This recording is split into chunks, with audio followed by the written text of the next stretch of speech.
Graham Donuts, patok pang negosyo. 2 packs crushed Graham ang magagamit natin dito. Kasama na yung itinabi natin kanina na 1/4 cup for coating. 1 can ng condensed milk naman po ang magagamit natin dito. Pagsamahin lang po natin ang 2 sangkap at masahin para mahalo ng mabuti. Masahin ito hanggang sa makagawa tayo ng parang malambot na dough. Ganitong consistency ay perfect na yan. Gagamit naman po tayo dito ng takalan na 1 tablespoon para pantay-pantay po ang sukat ng ating Graham Donuts.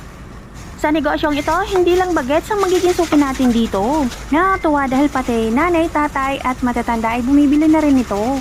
Bilugin lang po ito at butasan natin sa gitna para maging donut. Napakadali lang gawin, ayan may donut ka na. Pagkakagawa tayo dito ng 39 pieces ng Graham Donuts.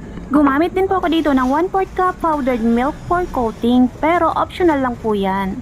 I-coat lang po ang ating Graham Donuts at ilagay sa transparent na container. Binebenta ko po ng 6 pesos per piece, meron akong tubo na 96 pesos. Happy selling, thank you for watching!